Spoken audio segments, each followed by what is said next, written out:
Most people think longboarding is like a dangerous thing to do, but it's really not if you learn how to do it properly and you continue to do it properly. So my name is Apatera, I'm a teacher at Longboard. Alright, one key thing about longboarding is knowing your stance. Now, there's two different stances. That's a goofy stance and a regular stance. A regular stance is when you have your left foot on the front of the board and your right foot in the back. That's how I ride. But there's also a goofy stance where your right foot's in the front and your left foot's in the back.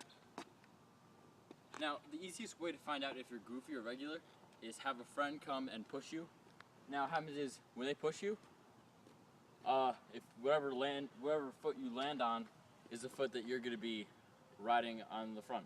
So, for example, if someone pushes me, I land on my left foot, I'll be riding with my left foot in the front. Alright, one thing in longboarding is you can't be afraid to be on the board, you can't be apprehensive, so you gotta get used to your stance.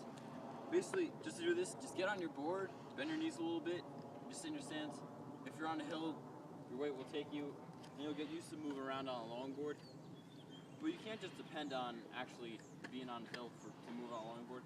You have to learn how to push, and that's pretty simple.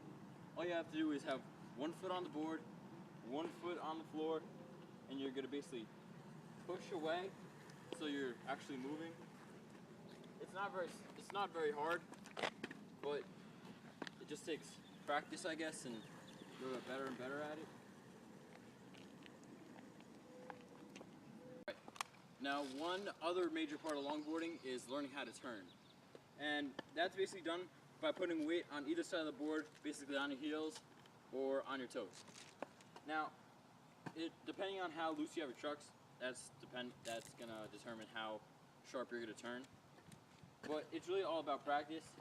You're gonna kick like I had shown you before, and you're gonna want to turn in, turn out. Not with too much speed, just to get used to it. And if you just practice this a lot, it'll get easier and easier. And you'll be able to turn more and more. Alright, longboarding might be fun and all, but going fast and crashing isn't fun. So one really essential thing about longboarding is learning how to stop.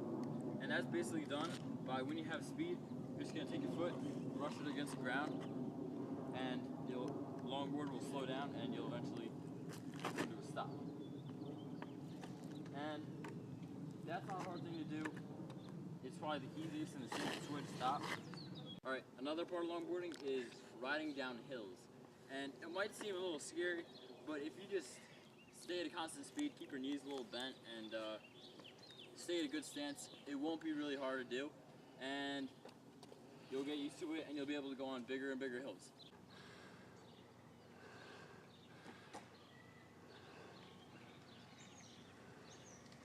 And this is just an example of how you can go down a longboard and be safe.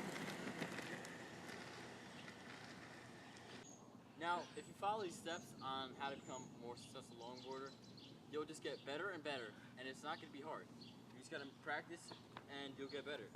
Now, if you do this, you can start to advance onto more exciting stuff like sliding and downhill racing, and even what's called dancing when you're flipping all over with the longboard.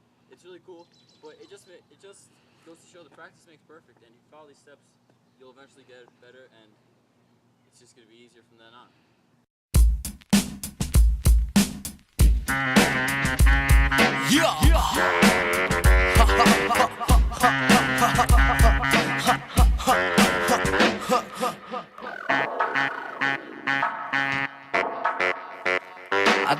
I think I see where it's going with this one, E. Hey, been around the world and back, yeah, I did that. Still kick raps that cause impact. So where my kids at? And everybody hating, sounding funnier than Sinbad. I'm ill as the pills that they give you when you can laugh. This, that, the other, kiss your mother with that mouth.